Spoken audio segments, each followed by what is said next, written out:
اللہ کا حکم کیا ہے؟ رواج کو نہیں، شریعت کو دیکھنا ہے، فیشن کو نہیں، سنت کو دیکھنا ہے، اللہ کے حکم کو دیکھنا ہے، حضور صلی اللہ علیہ وسلم کے طریقے کو دیکھنا ہے۔ ایک بچہ کھانا کھانے بیٹھا، آپ صلی اللہ علیہ وسلم کے ساتھ، آپ نے فرمایا کہ بیٹا بسم اللہ پڑھ کے کھانا کھاؤ، دائیں ہاتھ سے کھانا کھاؤ، اپنے سامنے سے کھانا کھاؤ۔ اس کو کیا سکھایا ہے؟ دین سیکھنے سے آتا ہے، دین پوری زندگی ہے۔ ایک بچہ اپنے والد کے ساتھ جا رہا ہے، آپ صلی اللہ علیہ وسلم نے فرمایا کہ تمہارے ساتھ کون ہے؟ کہ حضور میرے والد ہیں۔ فرمایا ان کے آگے آگے نہ چلنا، ان کا نام لے کے نہ پکارنا، ان سے پہلے مت بیٹھنا۔ اسلام ایک خوبصورت زندگی کا نام ہے۔ یہ محنت ہو رہی تبلیغ میں، ہر مسلمان دین کو سیکھے، اسلام کو سیکھے، اعمال کے فضائل کو سیکھے، تاکہ اعمال کا شوق پیدا ہو، گھروں میں تعلیم ہو، مسجدوں میں تعلیم ہو، تعلیم کے حلقے ہوں، ہر مسلمان تعلیم کے حلقے میں بیٹھے، اعمال کے فضائل کو سنے تاکہ اعمال کا شوق پیدا ہو جائے، گناہ کے نقصان کو سنے تاکہ گناہوں سے نفرت پیدا ہو جائے۔ آج مال کا نفع جانتے ہیں، چیزوں کا نفع جانتے ہیں، اس لیے چیزوں کا شوق ہے، اعمال کا نفع نہیں جانتے، اس لیے اعمال کا شوق نہیں ہے۔ حضور صلی اللہ علیہ وسلم نے اعمال کا شوق دلایا ہے، اعمال کا نفع بتلایا ہے۔ تبلیغ میں یہ محنت ہو رہی، کیسے یہ بات دلوں میں اتر جائے کہ زندگی مال سے نہیں بنتی، زندگی اعمال سے بنتی ہے۔ کامیابی کا تعلق مال سے نہیں ہے، کامیابی کا تعلق اعمال سے ہے۔ اللہ کی جو مدد ہے مال والوں کے ساتھ نہیں ہے، اللہ کی مدد اعمال والوں کے ساتھ ہے۔ اللہ نے مال سب کو نہیں دیا، اعمال سب کو دیے ہیں۔ ہر آدمی مال والا نہیں بن سکتا، ہر آدمی اعمال والا بن سکتا ہے۔ سرمایہ وہ نہیں ہے جو موت پر چھوٹ جائے،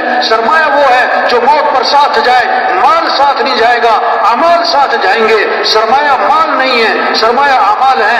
سرمایہ دار مال والا نہیں ہے، سرمایہ دار اعمال والا ہے۔ سرمایہ دار اعمال والا ہے یہ جس کے پاس اعمال نہیں ہے۔ یہ فقیر کون ہے؟ جس کے پاس مال نہیں؟ نہیں، فقیر وہ جس کے پاس اعمال نہیں۔ یہ قبر کا فقیر ہے، یہ قیامت کا فقیر ہے، یہ آخرت کا فقیر ہے۔ صحابہ کے پاس مال نہیں، اعمال تھے۔ صحابہ میں مال کا نہیں، اعمال کا شوق تھا۔ ہر صحابی مالدار نہیں، دیندار بننا چاہتا، عمل والا بننا چاہتا۔ صحابہ کی جو دوڑ لگی ہوئی تھی مال میں آگے بڑھنے کی نہیں تھی، اعمال میں آگے بڑھنے کی تھی۔ غریب صحابہ اکٹھے ہوئے اور حضور صلی اللہ علیہ وسلم میں حاضر ہوئے اور آ کر ایک مقدمہ لائے کہ حضور کیا ہوا؟ کہ حضور یہ مالدار بھائی ہم سے آگے نکل رہے، ہم پیچھے رہ گئے۔ وہ کیسے بھائی؟ وہ نماز پڑھتے ہیں، ہم نماز پڑھتے ہیں، برابر ہے۔ وہ روزہ رکھتے ہیں، ہم روزہ رکھتے ہیں، برابر ہے۔ ان کے پاس مال ہے، یہ اللہ کے راستے میں خرچ کرتے ہیں۔ یہ کیا ہے؟ یہ غلاموں کو آزاد کرتے ہیں، خرید کے آزاد کرتے ہیں۔ ہمارے پاس مال کوئی نہیں، ہم اللہ کے راستے میں خرچ نہیں کر سکتے، تو خرچ کرنے کے عمل میں یہ ہم سے آگے نکل رہے، یہ پریشانی لے کر آئے۔ آپ نے فرمایا میں تمہیں ایسا عمل بتلاتا ہوں جو اس عمل کو کرے گا اس سے آگے کوئی نکل نہیں سکے گا، اتنا اجر کمائے گا اس کے برابر کوئی پہنچ نہ سکے گا۔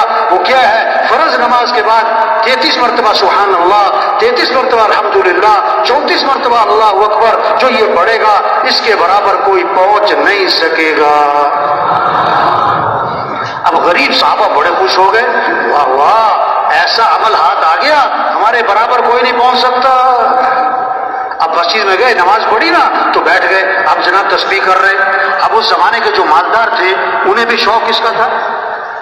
انہیں بھی شوق کس کا تھا؟ عمل کا۔ انہوں نے پتہ کیا بھی یہ سارے بیٹھے ہیں کیا کر رہے ہیں، تو انہیں پتہ لگ گیا اس تسبیح کا، تو انہوں نے بھی یہ تسبیح شروع کر دی۔ اب غریب صاحب پھر پریشان، دوبارہ آپ کی خدمت میں حاضر ہوئے، آ کے عرض کی اللہ کے رسول وہ تو مالدار بھائیوں کو پتہ لگ گیا اس تسبیح کا، انہوں نے بھی شروع کر دی، وہ تو پھر ہم سے آگے نکل گئے۔ تو آپ نے پتہ کیا فرمایا؟ ذالک فضل اللہ یؤتیہ من یشاء، یہ تو پھر اللہ کا فضل ہے، اللہ جسے چاہے عطا فرماتا ہے، اللہ جسے چاہے۔ ہاں اس سے بات سمجھ میں آئی؟ اگر کسی کے پاس مال ہے اس کا کوئی کمال نہیں، یہ تو اللہ کا فضل ہے، یہ تو اللہ کا کیا ہے۔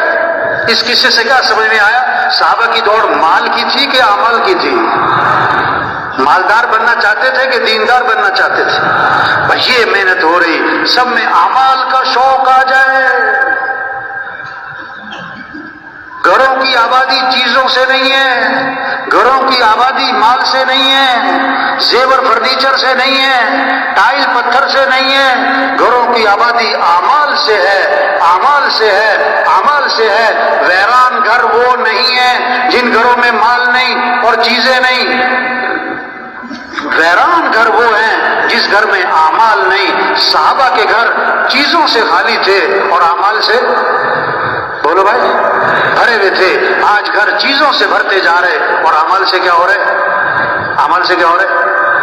گھروں میں جو رحمتیں آئیں گی، گھروں میں جو برکتیں آئیں گی، گھروں میں جو خیریں آئیں گی، وہ مال کی بنیاد پر نہیں، چیزوں کی بنیاد پر نہیں، بلکہ گھروں میں برکتیں، رحمتیں اعمال کی بنیاد پر آئیں گی. گھروں میں نماز کی فضا ہو، گھروں میں قرآن کی فضا ہو، گھروں میں ذکر کی فضا ہو، گھروں میں دعاؤں کی فضا ہو، گھروں میں سجدوں کی فضا ہو، گھروں میں رکوع کی فضا ہو، گھروں میں یہ اعمال ہو، گھروں میں رحمتیں آئیں گی، گھروں میں برکتیں آئیں گی، گھروں میں خیریں آئیں گی، گھروں سے شر ختم ہوگا، فتنے ختم ہوں گے، نفس اور کیا ہے شیطانی اثرات گھروں سے ختم ہوں گے اور نحوستیں ختم ہوں گی. اگر گھروں میں اعمال زندہ ہو جائیں، اعمال زندہ ہو جائیں، گھر کا ہر فرد قرآن پڑھے، گھر کا ہر فرد قرآن پڑھے، 1 سپارہ 2 سپارے 3 سپارے، اماں قرآن پڑھے، بیٹا قرآن پڑھے، بھائی قرآن پڑھے، بچیاں قرآن پڑھیں، شوق ہو. ایک صحابی رضی اللہ عنہ نے رات کو قرآن پڑھنا شروع کیا، ان کا گھوڑا بھدکنے لگا. وہ قرآن پڑھے تو گھوڑا بھدکے، وہ قرآن پڑھے تو گھوڑا بھدکے. بیٹا ساتھ سو رہا، ڈر لگا کہ گھوڑے کا پاؤں بیٹے پر نہ آ جائے. جب سلام پھیرا کہ گھوڑا کیوں بھدک رہا ہے، دیکھا تو آسمان پر ایک نور ہے سفید بادل کی طرح اور آسمان کی طرف اٹھتا چلا گیا. اب یہ کیا ہے؟ پتہ نہیں کیا ہے. آپ کی خدمت میں حاضر ہوئے، سارا قصہ سنا کر دریافت کیا کہ اللہ کے رسول یہ کیا تھا آسمان پہ؟ آپ نے فرمایا یہ آسمان سے فرشتے اترے تھے تمہارا